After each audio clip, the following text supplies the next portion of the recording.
Hello students, welcome to you HBC science classes. आप सभी का HBC साइंस क्लासेस में स्वागत है। So students, today I am going to discuss class 10 science chapter 2 acids bases and salts.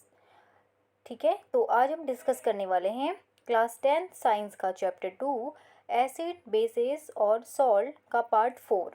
ठीक है, तो हमारा जो आज का टॉपिक है वो है पीएच स्केल। ठीक है, आज हम डिस्कस करने वाले हैं पीएच स्केल। तो चलिए स्टार्ट करते हैं एनसीईआरटी बुक से। ठीक है, हाउ स्ट्रॉन्ग आर एसिड्स और बेसिस सॉल्यूशन।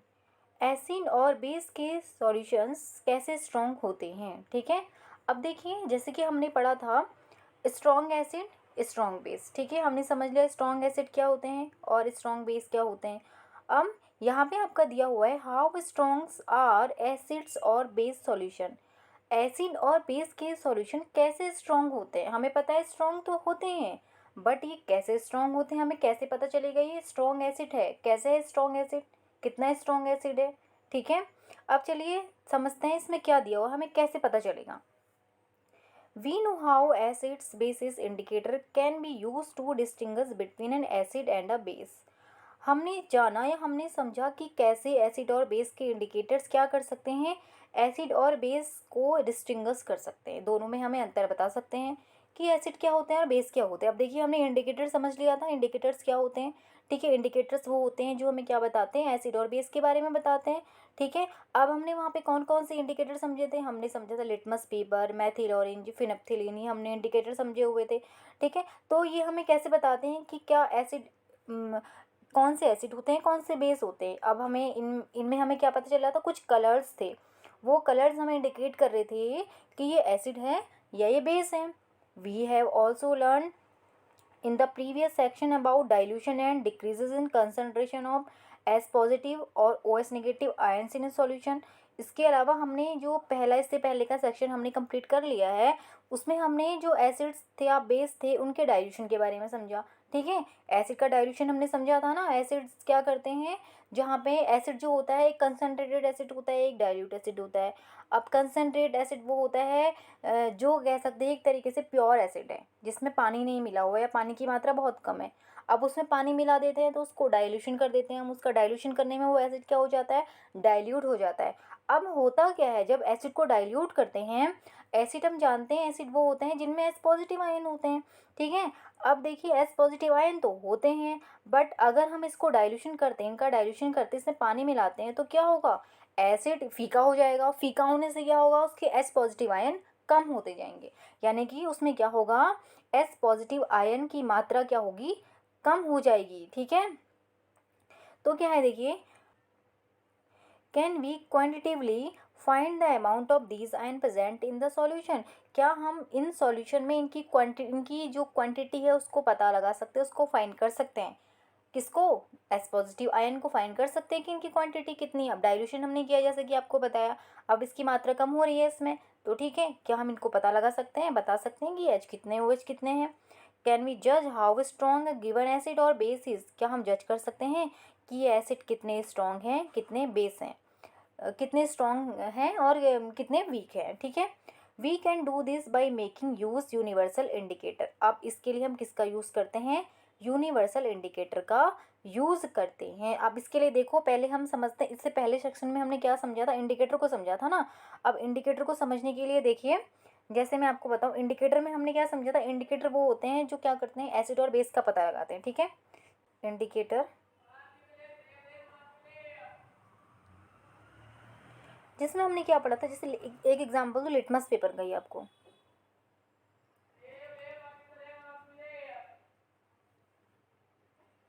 लिटमस पेपर में हमने दो तरीके के लिटमस पेपर देखे थे, एक हमने देखा था रेड, एक हमने देखा था ब्लू। अब देखिए क्या हो रहा था, जब हमारे पास अगर कोई सॉल्यूशन है, ठीक है, हमने क्या किया उस सॉल्यूशन में हमने रेड लिटमस को डाला, तो रेड वाला लिटमस कैसा हो जाता है, टर्न ब्लू, रेड वाला ब्लू हो गया। ठीक है, उसका मतलब वो क्या है, बेस है। इसका मतलब वो क्या है, बेस है। ठीक है, हमें बेस के बारे में बताता था। अगर कोई सॉल्यूशन है उसमें हमने क्या किया, किसी सॉल्यूशन में हमने रेड लिटमस को डाल दिया, रेड लिटमस का कलर ब्लू हो गया, तो इसका मतलब वो बेस है। अगर रेड का रेड ही है तो हम पता नहीं लगा सकते ना उससे। अगर ब्लू हो गया, चेंज हो गया, तो ब्लू हो गया इसका मतलब वो बेस है। अगर ब्लू वाला क्या होता है, रेड हो जाता है जहाँ पे, तो इसका मतलब क्या है, वो एसिड है। ठीक है, तो हमने ये समझा था किसमें, इंडिकेटर में। अब उसके अलावा और हमने जो इंडिकेटर समझे हुए थे, जैसे हमने क्या समझा था, हमने समझा था मैथिल ऑरेंज को। अब मैथिल ऑरेंज क्या कर रहा था, इंडिकेटर्स हमें एसिड के सॉल्यूशन में रेड कलर दे रहा था, बेसिक के सॉल्यूशन में येलो कलर दे रहा था। अब यहाँ पे भी हमारे सिर्फ दो कलर है, एक रेड कलर है, एक येलो कलर है, ये हमें इंडिकेट कर रहा है कलर से। ठीक है, उसके अलावा हमने एक समझा था फिनोप्थिलीन। फिनोप्थिलीन क्या कर रहा था, इंडिकेटर, जहाँ पे क्या है, एसिड के सॉल्यूशन में कलरलेस था। ठीक है, इसका कोई कलर चेंज नहीं होता, ये कलरलेस हो जाता है। और बेसिक का सॉल्यूशन में इसका कलर होता है पिंक, ये पिंक कलर का हो जाता है फिनोप्थिलीन। ठीक है, तो ये हमने एसिड को, एसिड और बेस। अब यहाँ पे देखो, जो हमने इंडिकेटर देखे थे, इसमें एक हमारा नेचुरल इंडिकेटर हमें टर्मरिक भी पड़ा हुआ था। ठीक है, अब इन इन इंडिकेटर्स में हमें किसके बारे में पता चल रहा है, सिर्फ हमें एसिड और बेस के बारे में पता चल रहा है कि ये एसिड है या बेस है। सिर्फ हम इतना ही पहचान पा रहे हैं ये एसिड है या बेस है। इसके अलावा हमें ये नहीं पता है कि ये कितने स्ट्रॉन्ग एसिड हैं, कितने वीक एसिड हैं, कितने स्ट्रॉन्ग बेस हैं, कितने वीक बेस हैं, हमें तो एक ये नहीं पता चल रहा है इसमें। ठीक है, अब इसके अलावा दूसरी बात हमें क्या पता नहीं चली, एक हमें सिर्फ कलर ही मिल रहा है कि इस कलर को हमने देखा तो हमें ये वाला कलर हमें ये आइडेंटिफाई कर रहा है, हाँ इससे हमें ये आइडेंटिफाई हुआ है, तो इसका मतलब ये एसिड है या इसका मतलब ये बेस है। ठीक है, दूसरी बात हमें ये पता चल रही है। अब तीसरा हम और क्या देख रहे हैं इसमें, हमें इनकी वैल्यू नहीं पता चल रही है कि हाँ कितनी कितनी वैल्यू होगी, कितने हाइड्रोजन आयन कम हो गए हैं, कितने हाइड्रोजन आयन इसमें ज़्यादा हैं। तो हमें कुछ इसमें वैल्यू का हमें आइडिया नहीं, कितना स्ट्रॉन्ग एसिड हो सकता है, कितना वीक एसिड हो सकता है। अब इसके लिए हमारे पास क्या है, देखिए हम पढ़ेंगे यूनिवर्सल इंडिकेटर को। ठीक है, और यूनिवर्सल इंडिकेटर जो होता है वो होते हैं हमारे पीएच स्केल। ठीक है, अब क्या है देखो इसमें देखते हैं, चलिए समझते हैं। Yes, universal indicator which is mixer of several indicator. Universal indicator क्या होता है, हम इसके लिए यूनिवर्सल इंडिकेटर का यूज़ करते हैं। और यूनिवर्सल इंडिकेटर जो होता है सेवरल इंडिकेटर्स का मिक्सर होता है, बहुत सारे इंडिकेटर्स का मिक्सर होता है।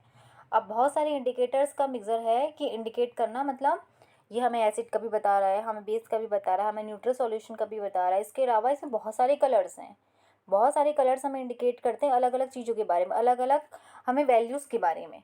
The universal indicator shows different colours at different concentration of hydrogen ion in a solution. अब हमें जो अलग अलग कलर्स हैं, हमें अलग अलग कलर्स हमें अलग अलग अलग आयंस, एच पॉजिटिव आयंस के बारे में बताते हैं कि ठीक है। अब जैसे कि हमारा ग्रीन कलर है या रेड कलर है या ब्लू कलर, तीन कलर हमें यहाँ पे मेन मिलते हैं। हमें ये कलर बताएंगे कि यहाँ पे एस पॉजिटिव आयन कम हुए हैं या ज़्यादा हुए हैं। ठीक है, यहाँ पे एस पॉजिटिव आयन डिक्रीज़ हो गए, यहाँ पे एस पॉजिटिव आयन इंक्रीज़ हो गए, उसके साथ साथ ही ओ एच आयन हमारे इंक्रीज़ हो रहे हैं, ओ एच आयन हमारे डिक्रीज़ हो रहे हैं।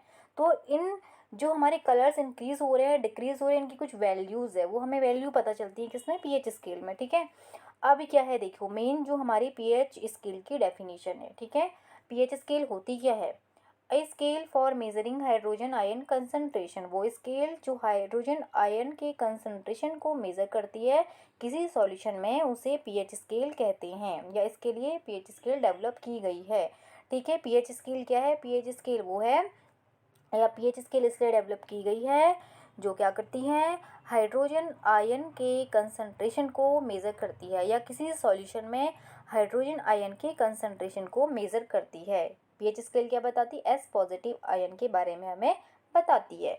The P in the pH stands for potence. अब देखिए पीएच में जो पी होता है उसका मीन्स होता है पोटेंस इन जर्मन, जो एक जर्मन का वर्ड है पी। ठीक है, पोटेंस जो है एक जर्मन का वर्ड है। ठीक है, पीएच में पोटेंस जो जर्मन का वर्ड है, और इसका जो मीनिंग होता है वो होता है पावर। इसे पोटेंस ऑफ हाइड्रोजन आयन या पावर ऑफ हाइड्रोजन आयन भी कहते हैं। On the pH scale we can measure pH generally from zero. अब इसमें देखो पीएच वैल्यू क्या होती है हमारी, 0 से 14 होती है। ठीक है, बीच में होती है 7। ज़ीरो वाले जो होते हैं, ज़ीरो तक जो आते हैं हमारे, वो होते हैं एसिडिक। ठीक है, एसिड कह सकते हैं, एसिड आते हैं हमारे, यानी कि 7 से 0 के बीच में। ठीक है। 7 से मैंने कहता 7 से कम हमारे जो होंगे 6 से 0 वो हमारे एसिड होते हैं। उसके बाद 7 से हमारे 8 के बाद 8 से लेकर 14 तक जो हमारी वैल्यू आती है, ये 7 से 14 के बीच में जो आते हैं वो होते हैं हमारे बेस होते हैं। ठीक है। और बीच में जो 7 होते हैं वो होते हैं हमारे न्यूट्रल। चलिए इसे आगे देखते हैं। pH should be thought of simply as number which is indicate the acidic और basic nature of solution है। pH ऐसा होना चाहिए जो हमें किसके लिए इंडिकेट करता है, एसिड और बेस के बारे में, या एसिड और किसी सॉल्यूशन में एसिड और बेसिक नेचर के बारे में बताता है। Higher the hydronium ion concentration lower is the pH value. अगर देखो हाइड्रोनियम आयन ज़्यादा हैं तो पीएच की वैल्यू जो होती है वो कम होती है। अब कैसे होती है देखो, अगर जैसे कि आपको मैंने बताया 0 है और हमारे पास 14 है, ठीक है, ये हमारे पास 7 है। अगर देखो यहाँ से पीएच की वैल्यू क्या हो रही है, अगर कम हो रही है, 7 के बाद 0 में पहुँच गई, क्या लिखा हुआ है, अगर हाइड्रोनियम आयन हायर हैं, एस पॉजिटिव आयन माना यहाँ पे बढ़ गए हैं। अब 7 से हम 6 5 4 3 2 1 0 में पहुँचे, तो यहाँ आने में हाइड्रोनियम आयन हमारे बढ़ रहे हैं। जहाँ पे हाइड्रोनियम आयन बढ़ते हैं तो पीएच की वैल्यू क्या होती है, लोअर होती है। देखो एस पॉजिटिव आयन है तो वैल्यू 0 हो गई है। ठीक है। एस पॉजिटिव आयन थोड़ा बढ़ी, यहाँ से अगर हम काउंट करें एस पॉजिटिव आयन हमारे बढ़ रहे हैं तो 6 हो गई, उससे ज़्यादा बढ़ेंगे तो 5 हो जाएगी, उससे ज़्यादा एस पॉजिटिव आयन बढ़ेंगे तो 4 हो जाएगी, बढ़ते रहेंगे, ऐसे बढ़ते रहेंगे। 0 में पहुँचेंगे तो 0 वाले की जो एस पॉजिटिव आयन होंगे वो बहुत ज़्यादा होंगे, उसका नेचर जो होता है वो कैसा होगा, बहुत ज़्यादा एसिडिक होगा। और एसिडिक होगा तो वो एसिड कैसे होंगे, स्ट्रॉन्ग एसिड होंगे। ठीक है। अगर वैसे ही बेस की बात करें, बेस में क्या होते हैं, OH नेगेटिव आयन होते हैं। जैसे जैसे 7 के बाद 8 9 10 में हम पहुंचते हैं तो ठीक है, वैसे वैसे 14 आने तक OH आयन्स जो होते हैं वो इंक्रीज होते रहते हैं। जैसे जैसे OH आयन बढ़ते हैं तो वैसे वैसे इनकी जो अल्कलाइन होते हैं, नेचर जो होता है या बेसिक नेचर है वो बढ़ता जाता है। ठीक है। तो ये तो होगी हमारे पीएच वैल्यू, पीएच स्केल। इसमें हमने समझा एसिड बेस को और स्ट्रॉन्ग एसिड और स्ट्रॉन्ग बेस कैसे होते हैं। अब देखिए इसमें क्या दिया हुआ है, और the pH of neutral solution in 7, जैसे कि आपको मैंने अभी बताया जो न्यूट्रल सॉल्यूशन होता है उसकी पीएच वैल्यू 7 होती है। Less than 7 on the pH scale represent an acidic solution. अगर 7 से कम है तो हमें क्या बताते हैं, वो होते हैं एसिडिक होते हैं। As the pH value increase, अगर जैसे पीएच वैल्यू 7 से 14 हो जाती है, ये रिप्रेजेंट करता है OH नेगेटिव आयन यहाँ पे हमारे बढ़ रहे हैं। Concentration of the solution in this that is increase in the strength of alkali. इसका मतलब एल्कलाई यानी कि उनका बेसिक नेचर बढ़ रहा है। Generally paper impregnated with the universal indicator is used for measuring pH. अब देखिए जो मेन जो पेपर हम किसके लिए यूज़ करते हैं, पीएच स्केल को मेज़र करने के लिए यूज़ करते हैं, वो हमारा क्या होता है, यूनिवर्सल इंडिकेटर होता है। ठीक है। अब देखिए यहाँ पे आपकी क्या दी हुई है, ये पीएच स्केल दी हुई है। ठीक है। ये आपका मैंने डायग्राम किससे लिया हुआ है, एनसीईआरटी बुक से लिया हुआ है। अब इसमें देखिए मेन आपने जो लर्न करनी है पीएच वैल्यू जो आपकी एनसीईआरटी बुक में दी है आपने वही लर्न करनी है। ठीक है। क्योंकि आपका एग्जाम में जो आएगा क्वेश्चन, आपको जो आंसर करने हैं वो आपके आंसर एनसीईआरटी बुक से मैच होने चाहिए। जो आंसर आपके एनसीईआरटी बुक में दिए हैं वही आंसर आपके करेक्ट होते हैं। ठीक है। इसीलिए मैं आपको जो पढ़ा रही हूँ वो जितने भी मैंने टॉपिक लिए हैं ये सारी आपकी जो बुक से एनसीईआरटी बुक से लिया हुआ है, ये सारी आपकी एनसीईआरटी बुक ही है। ठीक है। अब इसमें देखिए पीएच वैल्यू, जैसे कि ये पीएच स्केल हमारी दी हुई है। अब पीएच स्केल में जैसे कि आपको मैंने दिखाया डिफरेंट डिफरेंट कलर है। इसमें देखिए बीच का हम लेकर चलते हैं, 0 से 14 देखते हैं पहले। ठीक है। 0 से 14 हमारी पीएच स्केल है, पीएच वैल्यू 0 से 14 होती है। ठीक है। 0 वाला हम मानते हैं यहाँ पे एसिडिक होता है, स्ट्रॉन्ग एसिड। 14 जो होता है हमारा स्ट्रॉन्ग बेस होता है। ठीक है। उसके अलावा बीच में है 7 जो होता है बीच का, ये होता है हमारा न्यूट्रल होता है। ठीक है। ये एसिडिक हो गया, ये बेसिक हो गया, ये न्यूट्रल हो गया। ठीक है। अब इसके बाद देखिए इसका कलर, देखिए न्यूट्रल जो कलर है हमारे पास इसका कलर है ग्रीन, 7 वैल्यू है, ग्रीन कलर है। प्योर वाटर की जो वैल्यू होती है 7 होती है। उसके अलावा ब्लड दे रखा है, देखिए ब्लड की हमारी पीएच वैल्यू जो होती है 7.4 होती है। ठीक है। अब इसके बाद देखिए अब इनके कलर्स देख सकते हैं हम, कलर्स कैसे हैं, जैसे ग्रीन, ग्रीन के बाद अगर हम देखेंगे हम इसकी वैल्यू को कम करते हैं तो जैसे जैसे वैल्यू कम हो रही है, डिक्रीज़ हो रही है, तो वैसे वैसे इसका एसिडिक नेचर बढ़ रहा है। ठीक है। एसिडिक नेचर बढ़ रहा है लेकिन पीएच वैल्यू कम हो रही है और एस पॉजिटिव आयन भी इसके बढ़ रहे हैं। ठीक है। अब इसमें क्या है देखो, जैसे कि इसमें दिया हुआ है लेमन जूस की जो पीएच वैल्यू होती 2.2, गैस्ट्रिक जूस जो हमारे पेट में होता है इसकी जो होती है 1.2, यहाँ पे 0 होती है हमारे HCl की pH वैल्यू, ठीक है। अब यहाँ पे क्या है, देखो जैसे जैसे हमारी pH वैल्यू कम हो रही है, इसके कलर में भी देख सकते हैं pH स्केल ग्रीन से लाइट ग्रीन हो रहा है, लाइट ग्रीन होने के बाद येलो में आ गया है, ठीक है। येलो के बाद थोड़ा हल्का ऑरेंज हो रहा है, ऑरेंज होने के बाद इसकी जो कलर है वो कैसा हो गया है, रेड हो गया है, ठीक है। अब वैसे हम बेस में देखते हैं, OH जहाँ पे बढ़ रहे हैं हमारे, ठीक है, यहाँ पे हमारे OH आयन इंक्रीज होना स्टार्ट हो रहे हैं। अब यहाँ पे क्या हो रहा है, जैसे 8 के बाद ग्रीन कलर यहाँ पे भी हल्का हो रहा है, ग्रीन कलर के बाद देखिए ग्रीन कलर लाइट डार्क हो रहा है, डार्क होने के बाद देख सकते हैं इसकी वैल्यू हल्का लाइट ब्लू, लाइट ब्लू के बाद डार्क ब्लू, डार्क ब्लू के बाद हम कहाँ पहुँचे, इसका वॉयलेट कलर हमें मिल गया। अब इसमें देखिए देख सकते हैं कि मिल्क ऑफ मैग्नीशियम हमारा दिया हुआ है, इसकी जो वैल्यू है 10 दे रखी है, ठीक है, 10 होती है। उसके अलावा सोडियम हाइड्रोक्साइड जो NaOH होता है, इसकी जो वैल्यू होती है pH वैल्यू 14 होती है, ठीक है। तो ये है हमारी pH scale. The strength of acids and bases depend on the number of S positive ion and OH negative ion. जैसे कि आपको मैंने अभी बताया कि जो हमारी एसिड और बेस की जो वैल्यू होती है, स्ट्रेंथ होती है, वो किस पर डिपेंड करती है, मेन इसमें होता है इंपॉर्टेंट हमारे लिए जानना S पॉजिटिव आयन और OH negative ion produce respectively if we take hydrochloric acid and acetic acid of the same concentration. अगर कुछ सेम कंसनट्रेशन, अगर सेम कंसनट्रेशन की, ठीक है, यानी कि सेम कंसनट्रेशन है दोनों का, हाइड्रोक्लोरिक एसिड का और एसिटिक एसिड का, अगर हम उसमें दोनों में उनका कह सकते हैं कि pH वैल्यू देखें, pH वैल्यू नहीं कह सकते उसका, उनमें कह सकते हैं कि उनका कंसनट्रेशन हम सेम लें और उसमें हाइड्रोजन आयन को देखें, से 1 मोलर्स, ठीक है, 1 मोल में या 1 molars, then this produce different amount of hydrogen ion. दोनों ही क्या करेंगे, डिफरेंट अमाउंट में हाइड्रोजन आयन हमें देंगे। Acid that gives rise to more S positive ion, जो ज़्यादा एस पॉजिटिव आयन देते हैं are said to be strong acid, उनको हम स्ट्रॉन्ग एसिड कहते हैं। And acid that gives less S positive ion are said to be weak acid, जो less S positive ion देते हैं उनको क्या कहते हैं, वीक एसिड कहते हैं। जैसे कि हम पहले समझ चुके हैं, ठीक है। जैसे कि एग्जांपल आपको बताऊं HCl का, HCl क्या करता है ना, जब ये आयोनाइज्ड होता है, ठीक है, या वाटर में इसको डिसॉल्व करते हैं, ये आयोनाइज होता है, तो ये हमें देता है S positive plus Cl negative ion, ठीक है, S positive Cl negative ion. तो ये होता है हमारा स्ट्रॉन्ग एसिड, क्योंकि ये ज़्यादा S पॉजिटिव आयन देता है। अगर हम बात करें एसिटिक एसिड, इसमें दिया CH3COOH, ठीक है। अब ये क्या होता है, ये पार्सली आयोनाइज होता है, क्या इसमें जो S पॉजिटिव आयन होते हैं कम होते, एक हमें देता है ये CH3CO नेगेटिव आयन, दूसरा हमें इसमें मिलता है S पॉजिटिव आयन, यानी कि ये क्या करता है, मीन्स ये कम लेस हमें S पॉजिटिव आयन देता है। ये जो होता है हमारा वीक एसिड, ठीक है। CH3COH जो होता है हमारा वीक एसिड होता है और HCl जो होता है हमारा स्ट्रॉन्ग एसिड होता है, ठीक है। अब देखिए नेक्स्ट हमारा टॉपिक है importance of pH in everyday life. हमारी एवरीडे की लाइफ में pH का क्या इंपॉर्टेंस है। Are plants and animals pH sensitive, क्या एनिमल्स और प्लांट pH के लिए सेंसिटिव होते हैं। अब देखिए इसको समझते हैं, इसमें क्या क्या दिया हुआ है। देखिए pH जो होता है ना हमारी डेली, इसमें महत्व दिया हुआ है कि हमारी जो एवरीडे की लाइफ होती है उसमें pH का क्या महत्व होता है, ठीक है, क्या इंपॉर्टेंस होता है। अब देखिए क्या इंपॉर्टेंस होगा, हर एक चीज़ में हमें pH वैल्यू जानना ज़रूरी है, ठीक है। क्यों ज़रूरी है, देखो इसमें अलग अलग कुछ पॉइंट्स दिए हुए हैं, कहाँ पे क्या इंपॉर्टेंस होता है वो समझते हैं। जैसे कि प्लांट्स और एनिमल्स की बात है कि वो pH के लिए बहुत ज़्यादा सेंसिटिव होते हैं। कैसे होते हैं, our body works with in the pH range, हमारी बॉडी भी जो होती है वो काम करती है pH की रेंज जहाँ पे 7 से लेकर 7.8 होती है।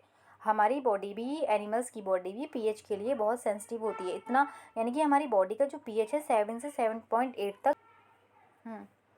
Living organism can survive only in narrow range of pH change, ठीक है। लिविंग ऑर्गेनिज्म में क्या कर सकते हैं, सर्वाइव कर सकते हैं अगर pH वैल्यू एक नैरो रेंज में अगर चेंज हो।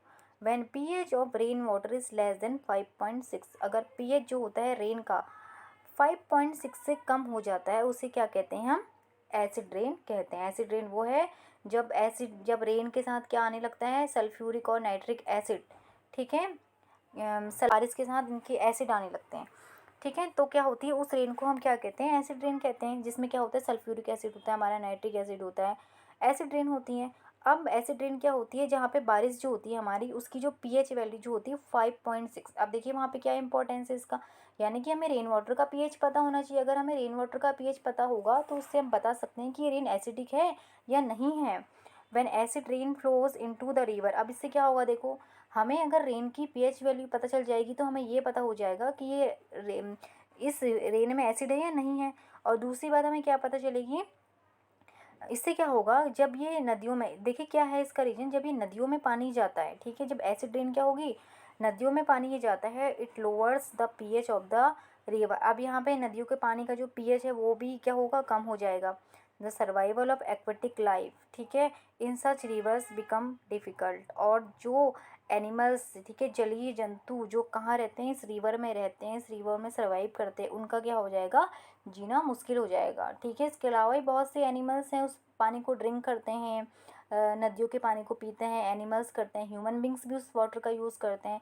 ठीक है, तो इसलिए क्या है, उस वैल्यू का पता होना चाहिए हमें, किसका, पीएच वैल्यू का, कि रेन वाटर का पीएच क्या होता है, क्योंकि वो पानी जो होता है कहाँ जाता है, फिर रिवर्स में जाता है। देखिए नेक्स्ट हमारा, देखिए और क्या दिया हुआ है, what is the pH of soil in our backyard. PH हमारे आसपास में, सॉइल में। अब जैसे कि हमें अभी आपको बताया मैंने, हमारी बॉडी में पीएच होता है, हमारी बॉडी का कुछ ना कुछ पीएच होता है। इसके अलावा हमने क्या पढ़ा, जैसे रेन वाटर का पीएच हमने पढ़ा, ठीक है, क्या होता है। इसके अलावा देखिए हमें सॉइल का पीएच वैल्यू भी पता होना चाहिए, ठीक है, क्यों, अब सॉइल में भी जानते हैं हम, एक तो प्लांट्स ग्रो करते हैं, उसके अलावा एनिमल्स भी रहते हैं सॉइल के अंदर, ठीक है, जैसे कि अर्थवर्म हम जानते हैं। उसके अलावा बहुत सारे छोटे इंसेक्ट होते हैं, जो एनिमल्स जो होते हैं छोटे, वो क्या है, इंसेक्ट जो होते हैं वो सॉइल में रहते हैं, वहाँ पे सर्वाइव करते हैं। इसके लिए हमें सॉइल की पीएच वैल्यू भी पता होनी चाहिए। ठीक है, देखिए अब एनिमल्स तो रहते ही हैं वहाँ पे, एनिमल्स तो रहते ही हैं, उनको तो पता है, वो तो अपने अकॉर्डिंग रहते ही हैं उस सॉइल में, उसके लिए ज़्यादा इंपॉर्टेंट नहीं, इंपॉर्टेंट है हमें जो ग्रो करने हैं प्लांट्स। ठीक है, हमें जो ग्रो करने हैं प्लांट्स, प्लांट्स को ग्रो करने के लिए हमें पता होना चाहिए कि इस प्लांट के लिए इस तरीके की पीएच वैल्यू, यानी कि सॉइल की पीएच वैल्यू इतनी होनी चाहिए, मतलब इस सॉइल का नेचर इतना एसिडिक होना चाहिए, या इतना न्यूट्रल होना चाहिए, या इतना बेसिक होना चाहिए। इसके लिए हमें सॉइल की पीएच वैल्यू भी पता होनी चाहिए। ठीक है, plants require specific pH range of their healthy growth. Plant को भी अपनी हेल्थी ग्रोथ के लिए सही मात्रा में पीएच की ज़रूरत होती है। अब ठीक है, तो find out the pH required healthy of growth of plant, you can collect the soil from various places and check the pH of manner describe below activity 2.12। अब देखिए इसमें तो एक्टिविटी दी हुई है आपकी, इस एक्टिविटी को हम नेक्स्ट क्लास में या आगे समझेंगे। ठीक है, अलग से उसमें समझेंगे, अलग से वीडियो बना दूंगी इस एक्टिविटी में मैं। अभी फ़िलहाल इतना समझ लेते हैं कि जो सॉइल होती हैं, ठीक है, हमें सॉइल की पीएच वैल्यू पता होनी चाहिए। और क्यों पता होनी चाहिए, हमें प्लांट की ग्रोथ करने के लिए। ठीक है, हम कोई प्लांट ग्रो करना चाहते हैं, उसकी ग्रोथ के लिए, हेल्थी प्लांट के लिए हमें उस जो प्लांट हमने सॉइल, जिस सॉइल में लगाया है, उस सॉइल की हमें पीएच वैल्यू पता होनी चाहिए। ठीक है, ये तो इसमें दिया हुआ है। नेक्स्ट हमारा है pH in our digestive system, हमारे डाइजेस्टिव सिस्टम में पीएच वैल्यू। अब देखिए यहाँ पे क्या इंपॉर्टेंस होता है, it is interesting to know that our stomach produce hydrochloric acid. अब ये देखिए, ये इंटरेस्टिंग है हमारे लिए जानना कि हमारे जो पेट होता है, स्टमक होता है, वो क्या प्रोड्यूस करता है, hydrochloric acid.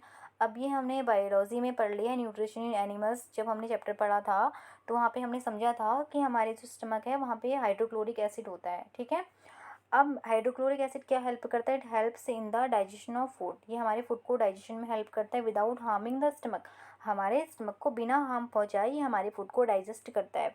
During indigestion the stomach produce too much acid. अब जब हमारे पेट में इंडाइजेशन होती, अपच हो जाती है, खाना हमारा पचता नहीं है, तो क्यों, क्योंकि हमारे पेट में ज़्यादा एसिड हो जाता है। This is cause pain and irritation, इस कारण हमें क्या होती है, हमें इरिटेशन हो जाती है, हमें पेन होने लगता है, हमारे पेट में दर्द होने लगता है। To get rid of this pain, इस पेन से छुटकारा पाने के लिए peoples use basics called antacid. इसके लिए लोग किसका यूज़ करते हैं, एंटासिड का यूज़ करते हैं। ठीक है, one such remedy must been suggested by you at the beginning of this chapter. जैसे कि स्टार्टिंग में हमने इस चैप्टर में पढ़ लिया है, हम क्या करते हैं दीज। अब देखिए कौन कौन से आपके आंट एसिड हैं, antacid neutralize the excess acid, magnesium hydroxide, हमने ये बेस में पढ़ लिया था, magnesium hydroxide, milk of magnesia भी जिसे कहते हैं, MgOH की होल 2, इसका फॉर्मूला क्या होता है, MgOH की whole 2, milk of magnesia. A mild base, जो एक माइल्ड बेस होता है, is often used for this purpose. अगर हम इसको ले लेते हैं मिल्क ऑफ मैग्नीशिया को, हमारी जो पेट की एसिडिटी है वो उसको क्या करता है, न्यूट्रलाइज कर देता है। ठीक है, अब आप देख सकते हैं ये दिया हमारा milk of magnesia. Milk of magnesia is a medicine for indigestion. It contains magnesium hydroxide and antacid. ठीक है, जब हमारे पेट में एसिडिटी हो जाती है तो इसके लिए हम यूज़ करते हैं। दूसरा हमारा एंटासिड टैबलेट क्या दिया हुआ है, एक दिया हमारा, ये आपका दिया है सोडियम हाइड्रोजन कार्बोनेट। ठीक है, इसे हम क्या कहते हैं, बेकिंग सोडा भी कहते हैं, इसका यूज़ करते हैं हम। ये भी हमें इंडाइजेशन में यूज़ होता है। अब देखिए the pH as the cause of tooth decay. अब पीएच से हमारे दांत खराब होते हैं। पीएच का इंपॉर्टेंस है दांतों के पीएच की वैल्यू को पता करने में। क्यों, अब देखिए कैसे। Tooth decay start when the pH of mouth is lower than 5.5। अब दांत हमारे ख़राब कब होते हैं, जब हमारे माउथ की पीएच वैल्यू 5.5 से कम हो जाती है। ठीक है, हमारे माउथ की पीएच वैल्यू। अब इसके लिए देखिए हमें अपने माउथ की पीएच वैल्यू का पता होना चाहिए। अगर हमें पता है कि हमारे माउथ की पीएच वैल्यू 5.5 से कम हो गई है, इसका मतलब हमारे दांत खराब होना, डिके होना स्टार्ट हो रहे हैं। कैसे, tooth enamels made up of calcium phosphate. हमारे दांत का जो इनेमल होता है वो कैल्शियम फॉस्फेट का बना होता है। It is the hardest substance in the body. हमारी बॉडी का ये सबसे हार्डेस्ट पार्ट भी, हार्डेस्ट सब्सटेंस भी होता है। It does not dissolve in water. ये वाटर में डिजॉल्व नहीं होता है, बट इज कोरोडेड। लेकिन ये कोरोडेड हो जाता है when the pH in the mouth is below 5.5। देखिए पानी में तो डिजॉल्व नहीं होता है ये इतना हार्ड। जैसे पानी पीते हैं ना, अगर सॉफ्ट होगा तो क्या होगा, वो तो गल जाएगा। बट ये पानी में तो इससे कोई फ़र्क नहीं पड़ता है। लेकिन जब ये एसिड के कांटेक्ट में आता है, एसिड के मतलब एसिड के कांटेक्ट में क्यों आएगा, क्योंकि इसकी पीएच वैल्यू 5.5 से कम हो गई हमारे माउथ की। इसका मतलब हमारे माउथ में बन गया है एसिड। पीएच वैल्यू कम होने का मतलब है हमारे माउथ में बन गया एसिड, और एसिड होने की वजह से ये हमारा जो कैल्शियम फॉस्फेट का जो हमारा हार्ड कवर है एनिमल्स, ये धीरे धीरे ख़राब होने लग, कोरोडेड होने लग जाता है। Bacteria present in the mouth produce acid. अब जो हमारे माउथ में बैक्टीरिया होते हैं वो एसिड प्रोड्यूस करते हैं by degradation of sugar and food particles remaining in the mouth after eating. अब ये बनते कैसे हैं, देखो बैक्टीरिया, ये बैक्टीरिया एसिड तो बनाते हैं, लेकिन सबसे पहले बैक्टीरिया कैसे बनते हैं, बैक्टीरिया बनते हैं जो हम खाना खाते हैं या शुगर हमारी दांतों में अटक जाता है, वो फिर धीरे धीरे डिग्रेड होता है। डिग्रेड होने की वजह से उससे बैक्टीरिया बनते हैं, और वो बैक्टीरिया क्या बनाते हैं, फिर एसिड बनाते हैं। The best way to prevent this is to clean the mouth after eating food. इसलिए सबसे अच्छा तरीका यह है इसको रोकने का, हमें खाना खाने के बाद अपना मुंह अच्छे से धोना चाहिए, क्लीन करना चाहिए। Using toothpaste which is generally basic. अब हमें टूथपेस्ट का यूज़ करना चाहिए क्योंकि टूथपेस्ट का जो नेचर होता है वो बेसिक होता है। For cleaning the teeth for neutralize the excess acid. क्यों, जैसे कि मैंने आपको पहले भी बताया, एसिड को कौन न्यूट्रलाइज करता है, बेस न्यूट्रलाइज करता है, इसलिए इसको ये न्यूट्रलाइज कर देता है एंड प्रिवेंट टूथ डिके, और हमें हमारे दांत को ख़राब होने से बचाता है। आप देख सकते हैं कैसे टूथ डिके होते हैं। ठीक है, दांत सड़ने लगना मतलब किस वजह से, हमारे दांतों में एसिड बनने लग गया है। ये है कोलगेट, ये मैंने एक टूथपेस्ट का एग्जांपल दिया हुआ है, ये कोलगेट का प्रमोशन नहीं है। ठीक है, ये है टूथपेस्ट का एग्जांपल। टूथपेस्ट जो होते हैं कैसे होते हैं, हल्के बेसिक या अल्कलाइन नेचर के होते हैं, जो हमारे दांत को सड़ने से रोकते हैं, और जो हमारे मुंह में ज़्यादा एसिड होता है उसको क्या करते हैं, ये न्यूट्रलाइज कर देते हैं। ठीक है, अब इसमें देखिए self defence by animals and plants through chemicals welfare. अब खुद का सेल्फ डिफेंस किसके द्वारा करना है, एनिमल्स प्लांट्स के द्वारा। ठीक है, किसके लिए, chemical welfare, through chemical welfare के थ्रू। अब have you ever been stung by honey bee. अब देखो ये जैसे कि मैंने पहले भी आपको बताया था, जब मैंने नेटल वाला आपको समझा रही थी, तो वहाँ पे एक और पूछा था कि आपकी डेली लाइफ में या ट्रेडिशनल ऐसा कौन सा मेथड है जो आप क्या कर सकते हैं, न्यूट्रलाइजेशन की रिएक्शन को बता सकते हैं या न्यूट्रलाइज कर सकते हैं। तो वहाँ पे मैंने हनी बी का एग्जाम्पल या आपका एंट का एग्जाम्पल दिया था ना, एंट का एग्जाम्पल दिया हुआ था। इसमें देखिए क्या है, जब हमें हनी भी स्टंग करती है, या कोई हमें कह सकते हैं कि एंट स्टंग करती है, चींटी काटती है, तो bee sting leaves and acid. अब वो भी क्या हमारी बॉडी में क्या इंजेक्ट कर देती है, एसिड डाल देती है। Which cause pain and irritation, जिसकी वजह से हमें पेन और इरिटेशन होता है। Use of a mild bases like baking soda, इसके लिए हमें किसका यूज़ करते हैं, बेकिंग सोडा का यूज़ करते हैं, जो मैंने आपको पहले भी बताया, जिसे हम कहते हैं sodium hydrogen carbonate. On the stung area, stung area में हमें वो लगा देना है जहाँ पे हमें मधुमक्खी ने क्या किया, डंग मारा हुआ है। गिव्स रिलीफ, जो हमें आराम देगा। ठीक है। Stinging hair of nettles leave inject methanoic acid, ये आपको तो पहले भी बता दिया था कि जो नेटल्स की लीव होती हैं वो क्या, उसके हेयर्स जो होते हैं वो हमारी बॉडी में मेथनोइक एसिड इंजेक्ट करते हैं, कॉजिंग बर्निंग पेन, जिससे हमें ऐसा पेन होता है जिससे कुछ जल गया, हमारा पैर जल गया है, हम मतलब हमारी स्किन जल गई है। ठीक है। अब देखिए इसमें आपके कुछ दिए हुए हैं पीएच। ठीक है, ये पीएच वैल्यू दी हुई है। अब किसकी पीएच वैल्यू क्या है, ये आपकी 2.2 एक टेबल दी हुई है एनसीईआरटी बुक में। ठीक है। और आपको जो पीएच वैल्यू मैंने आपको पहले भी बताया लर्न करनी, आपका जो इससे क्वेश्चन बनता है वो पीएच वैल्यू से ही बनता है। ठीक है। और जो पीएच वैल्यू आपको पता होनी चाहिए, आपको एनसीईआरटी बुक में जो आपकी पीएच वैल्यू दी हुई है वही आपने लर्न करनी। ठीक है। अब देखिए एनसीईआरटी बुक में आपकी पीएच वैल्यू क्या दी हुई है। सलाइवा, सलाइवा जो हमारे माउथ में होता है, मुंह में होता है बिफोर मील, खाना खाने से पहले।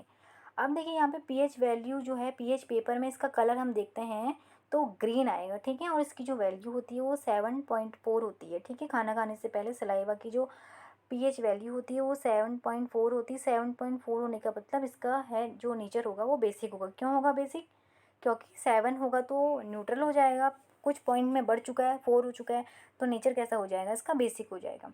दूसरा हमारा है सलाइवा आफ्टर मील, खाना खाने के बाद इसका कलर येलो और ग्रीन हो जाता है। अब इसकी देखो वैल्यू कितनी हो गई है, 5.8, इसका मतलब इसका नेचर हो गया एसिडिक।